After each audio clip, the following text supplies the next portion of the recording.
So tell us a little bit about yourself and your experience in real estate. I've actually lived in the area since I was 12 years old. Started working here when I was 21. Been here for 45 years in the same building, so you can work out how old I am now fairly quickly. And my whole working life I've been here for 45 years, so I've obviously seen a huge change in Dandenong. When I started here I was just one of a junior property manager. About 30 years ago I bought the company, and it's quite a successful company which I'm proud of. Right. Why do you think people are choosing to buy in Dandenong? Mainly because it's very affordable. There's a lot of infrastructure here with trains, buses, etc. But mainly it's affordable, especially a lot of the homes are under the 600,000 bracket, which means your first home buyer doesn't have to pay any stamp duty. They buy a home under 600. Plus there's a lot of investors come here and buy because their returns are quite good. Like average flat you'll get about $300 a week. Our vacancy rates are very low, and because the rents are so affordable, now obviously a better an apartment or a townhouse you're sort of getting up around the 400, and houses 450s and things like that, but the return is very good. And because it's in the lower range, it's affordable. So even if people have lost their job, which obviously has been the case with a lot of people, sadly, lately they can still afford their rent here. Okay. How has the market been performing in the last 6 months? When as soon as the Banking Royal Commission finished, it's been quite steady. The first few months of the year were very good. Bit of a hiccup when the virus started, but really once things settled down with the virus, it seemed to us the market hasn't really dropped much at all. It certainly hasn't dropped much, but even the level of sales has been very steady. So yeah, and that should continue on as it is. So.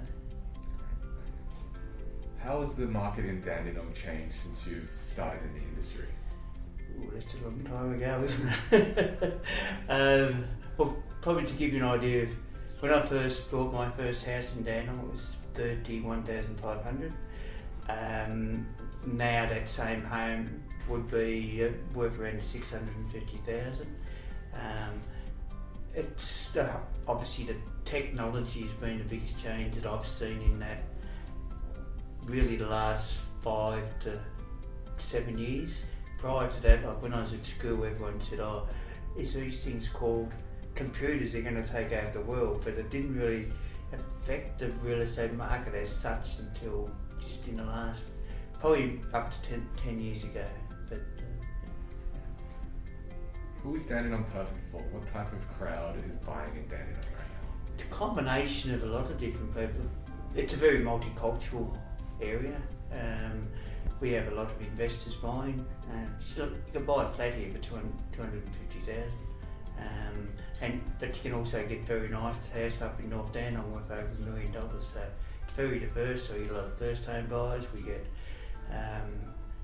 investors. We get developers because there's a lot of, because the blocks of land are so big around Dandenong Central. There's a lot of people that are buying blocks and building blocks of new townhouses and apartments.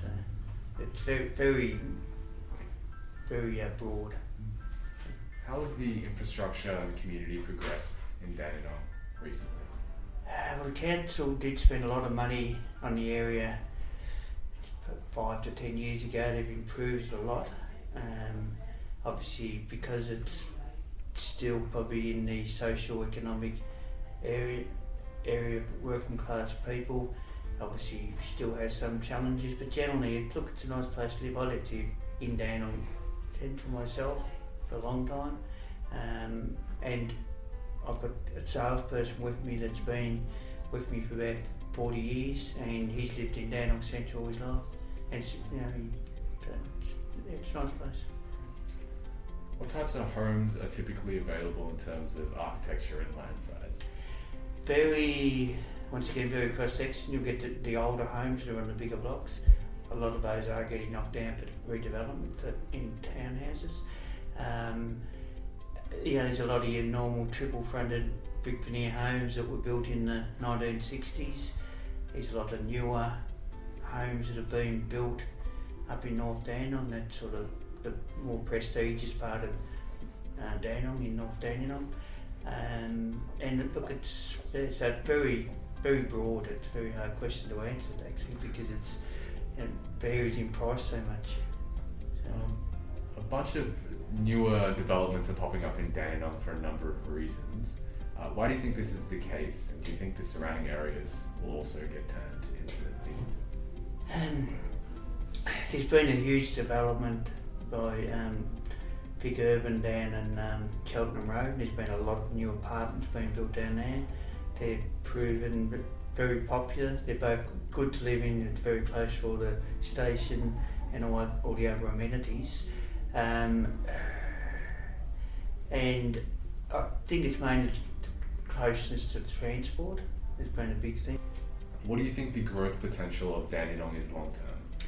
It's going to steadily just increase like it has, so it doesn't go through the high troughs that some areas do, but in a city sometimes they have these huge increases in price, but then the huge increases in price can also be followed by big drops in price. Dandenong is more steady, so you'll have little dips. Like in the last 6 months, prices really haven't dropped. It dropped a little bit, but when you're talking a $600,000 home, it might have dropped $10,000. So the drop is not drastic like some of the other areas. So it's more steady, and that will continue being the case always, really. Do you have any advice for people looking to invest in real estate in Dandenong? Good, great place to invest. Our vacancy rate, we have a very big rent roll, and our vacancy rate is about 1.5%. There hasn't really been any effect to that because of the COVID virus. There's only, I think, we've got close on 2,000 tenants, and of those we've probably had about 10 that have had to help out with hardship packages with landlords. I think that's mainly because our rents are very affordable. So, what are the rental yields like in Dandenong? Is the rental market quite hot here? Yeah, it's very popular. As I said, the vacancy rate's very low.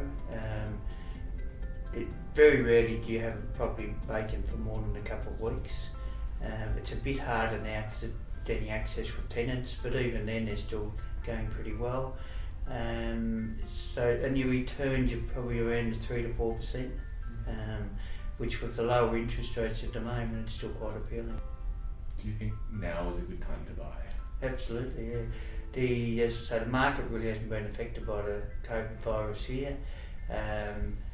You'll have little weeks where it goes a bit quieter, but last week, for example, it's been exceptionally good in sales. So it's, as I say, it's not subject to the huge fluctuations in price, which some suburbs are. And how would you sell someone on Dandenong? And that's a very interesting question. Well, mainly if they're looking for an investment, the return, the security of a decent tenant and steady income. Some investors look at factories, and sometimes factories can sit there empty for quite a long time. If you get a rental place, it's always going to rent. Very rarely will be vacant for more than a couple of weeks. We have a lot of tenants that stay on for 4, 5, 6 years. So. And what's the education situation like for people who have families and want to move here? There's quite an assortment of schools. You've got, not far from here, there's probably one of the most popular private schools in Australia. That's being Harbury College. That would only be about a 10-minute bus drive from here. There's an abundance of very good government schools as well. My old school at St John's, that's still going. That's a very big popular school. Sort of not government, not private, sort of halfway in between that. So choice is very good.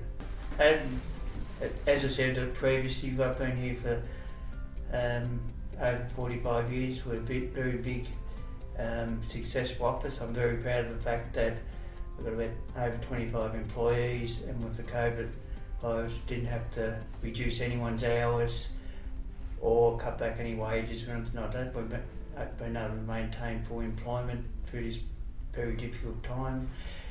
A lot of our staff have been here for a long time, which I think speaks for itself.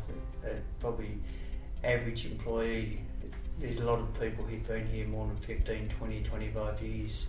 So when you've got that sort of experience working for you, I appreciate it, and the way they deal with the public is outstanding.